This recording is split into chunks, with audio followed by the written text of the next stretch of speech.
Assalamualaikum warahmatullahi wabarakatuh. Halo, nama saya Nadira dari kelas 6D SDIL Bintang Cendekia, Pekanbaru.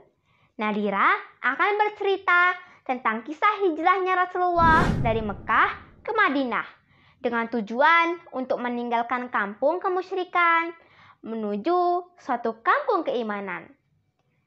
Hijrah untuk meraih kemenangan.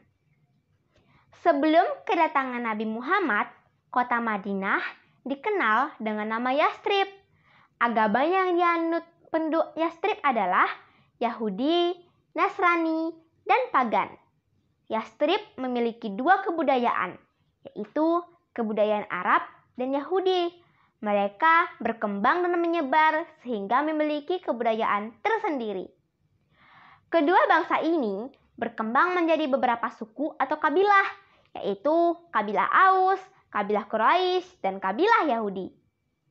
Yastrib berada di tempat strategis sebagai jalur perdagangan antara kota Yaman di selatan dan kota Syria di utara.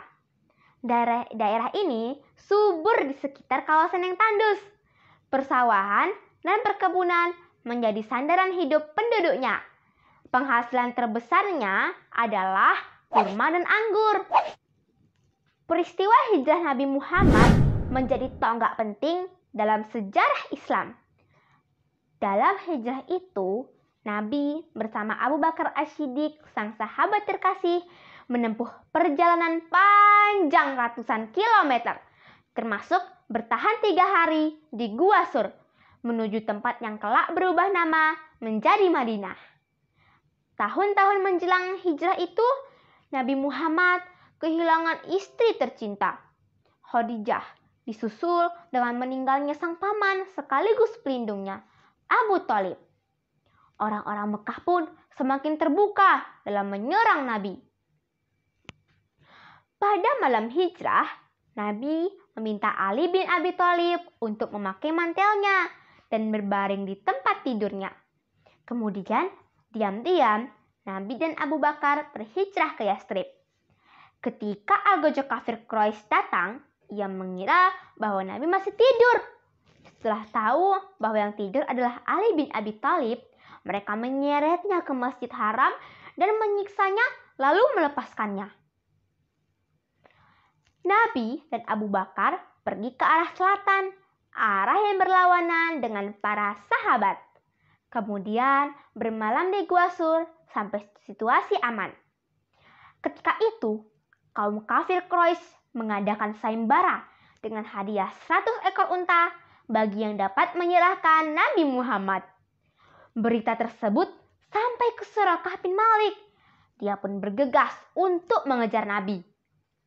Ia mengalihkan orang-orang yang mencari Nabi ke arah lain dengan niat ingin memperoleh unta-unta tersebut seorang diri. Dia mengejar Nabi dengan kuda terbaiknya.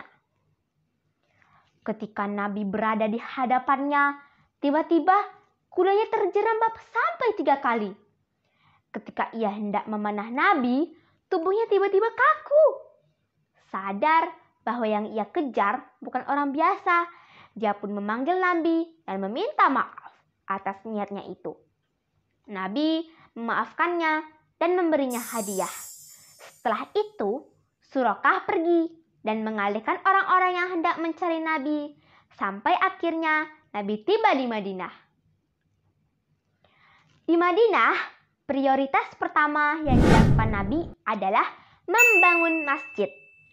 Langkah konkret yang dilakukan Nabi Muhammad diantaranya mempersaudarakan kaum-kaum muhajirin dari Mekah dengan kaum Ansar dari Madinah.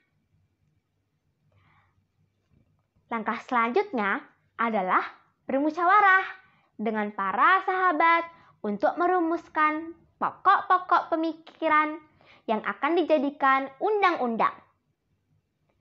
Rancangan ini membuat aturan bagi kaum muhajirin dan Ansor dan masyarakat Yahudi yang bersedia hidup berdampingan secara damai dengan umat Muslim. Undang-undang tersebut dikenal dengan Piagam Madinah atau Nisak Al-Banidah. Sekian presentasi dari Nadira. Mohon maaf jika ada kata-kata yang salah. Wassalamualaikum warahmatullahi wabarakatuh. Sampai jumpa.